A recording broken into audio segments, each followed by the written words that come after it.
மதிய நேரத்திற்கான ஐரோப்பிய செய்திகளின் சுருக்கம். ஈரானிய ஜனாதிபதியின் இறுதி நிமிடங்கள். பல்லாயிரக்கணக்கான மக்கள் அஞ்சலி. ஈரானிய ஜனாதிபதி மற்றும் அந்நாட்டின் வெளியுறவு அமைச்சருக்கான இறுதி ஊர்வலம் வடமேற்கு ஈரானில் நடைபெறுவதாக அந்நாட்டு ஊடகங்கள் செய்தி வெளியிட்டுள்ளன. ஈரானின் ஜோல்பா நகருக்கு அருகில் உள்ள மலைப்பகுதியில் உலங்கு வானூர்தி விழுந்ததில் இப்ராஹிம் ரைசி மற்றும் வெளியுறவு அமைச்சர் ஹொசைன் அமீர் அப்துல்லாஹியன் ஆகியோர் உட்பட 7 பேர் உயிரிழந்திருந்தனர். உச்ச தலைவர் கமேனி நாளை தலைநகரில் ரைசிக்காக சபை பிரார்த்தனைகளை நடத்துவார் என்று எதிர்பார்க்கப்படுகிறது. வடகொரியாவுக்கு விஜயம் மேற்கொண்டுள்ள ரஷ்ய பிரதிநிதிகள் குழு. ரஷ்ய தூதுக்குழு பியோங்யாங்கிற்கு வருகை தந்துள்ளதாக வடகொரிய அரசு ஊடகம் தெரிவித்துள்ளது.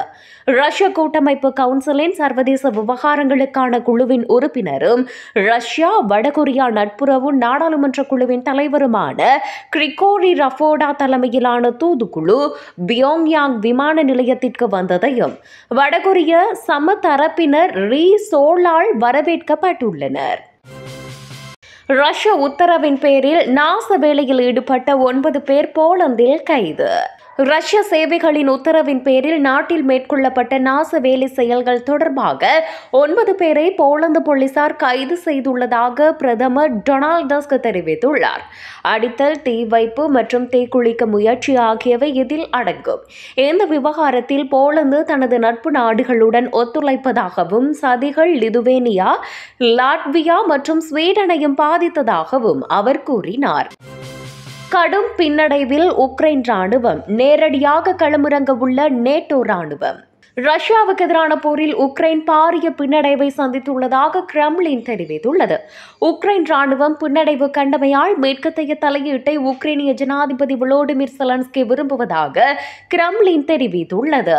ரஷ்ய ராணுவத்தை சமாளிக்க மேற்குலக நாடுகளின் அதிநவீன ஏவுகணைகளை உக்ரைன் பயன்படுத்துகின்றது. இதன் மூலம் மேற்குலக நாடுகளை ரஷ்யாவுடன் மோதலில் ஈடுபட வைப்பதற்கான ஆரம்ப புள்ளியாக மாறியுள்ளதாக ரஷ்யா தெரிவித்துள்ளது. ஏற்கனவே ரஷ்யாவுக்கு எதிரான போரில் நேரடியாக மோதலில் ஈடுபட நேட்டோ ராணுவம் தரையிறக்க வேண்டும் என பிரான்ஸ் ஜனாதிபதி வலியுறுத்தியுள்ளமை குறிப்பிடத்தக்கது. அரசாங்கத்தை கவிழ்க்க சதி செய்த 9 பேர் மீது ஜெர்மனியில் விசாரணை. ஜெர்மனியின் ஜனநாயகத்தை கவிழ்க்க ரீச்பர்கர் சதி செய்ததாக சந்தேகிக்கப்படும் சந்தேக நபர்கள் செவ்வாயன்று விசாரணைக்கு சென்றனர். குறித்த சதி திட்டத்தில் இளவரசர், முன்னாள் நீதிபதி மற்றும் நாடாளுமன்ற உறுப்பினர் மற்றும் ஓய்வு பெற்ற ராணுவ அதிகாரிகள் உட்பட 9 பேர் மீது குற்றம் சாட்டப்பட்டுள்ளது. பழைய உயர்குடி குடும்பத்தைச் சேர்ந்த ஹென்ரிச் என பெயரிடப்பட்ட நபர் ஒருவர் அவர்களின் திட்டங்களுக்கு மையமாக இருந்ததாக கூறப்படுகிறது. விரைவில் நியூ கலிடோனியாவுக்கு பிரான்ஸ் ஜனாதிபதி விஜயம். பிரான்ஸ் அதிபர் இமானுவேல் மக்ரோன் நியூ கலிடோனியா செல்ல உள்ளதாக அசோசியேட்டட் பிரஸ் தெரிவித்துள்ளது. அவர் இன்று இரவு அங்கு செல்வார் என அரசாங்க செய்தி தொடர்பாளர் தெரிவித்துள்ளார். மேலும் நியூசிலாந்தின் வெளியுறவு மந்திரி வின்ஸ்டன் பீட்டர்ஸ் நியூ கலிடோனியாவில் சிக்கிக் கொண்ட முதல் குழுவை ஏற்றிக்கொண்டு ஒரு விமானம் நியூ கலிடோனியாவில் இருந்து புறப்பட்டு சென்றதாக குறிப்பிட்டுள்ளார். பிரித்தானிய மற்றும் ஆஸ்திரிய தலைவர்கள் சந்திப்பு. பிரித்தானிய பிரதமர் ரிஷி சுனக் மற்றும் ஆஸ்திரியாவின் அதிபர் கார்ல் நெஹாமர் ஆகியோர் பாதுகாப்பு மற்றும் சட்டவிரோத இடப்பெயர்வு தொடர்பில் கலந்துரையாடியுள்ளனர். பாதுகாப்பை வலுப்படுத்துவதற்கும் சட்டவிரோத குடியேற்றத்தை சமாளிப்பதற்கும் தங்கள் உறுதிப்பாட்டை மீண்டும் உறுதிப்படுத்தினர் என்று சுனக் அலுவலகம் தெரிவித்துள்ளது. 9 பேருக்கு எதிரான கப்பல் விபத்து வழக்கை தள்ளுபடி செய்த கிரேக்க நீதிமன்றம். ஒரு தசாப்த காலமாக மத்திய தரை கடலில் மிகப்பெரிய புலம்பெயர்ந்த கப்பல் விபத்துக்கு காரணமானதாக குற்றம் சாட்டப்பட்ட 9 எகிப்தியர்களின் விசாரணையை கிரேக்க நீதிமன்றம் கைவிட்டுள்ளது.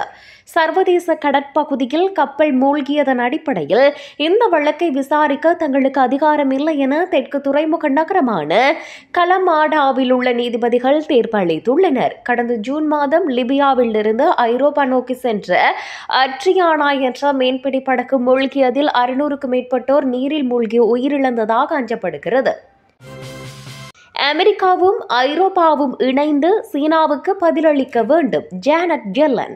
அட்லாண்டிக்கின் இருபுறமும் உற்பத்தியாளர்களை சாத்தியமானதாக வைத்திருக்க அமெரிக்காவும் ஐரோப்பாவும் சீனாவின் தொழில்துறை கொள்கைகளுக்கு மூலோபாய மற்றும் ஒன்றுபட்ட வழியில் பதிலளிக்க வேண்டும் என்று அமெரிக்க கருவூல செயலாளர் ஜானட் ஜெல்லன் கூறியுள்ளார்.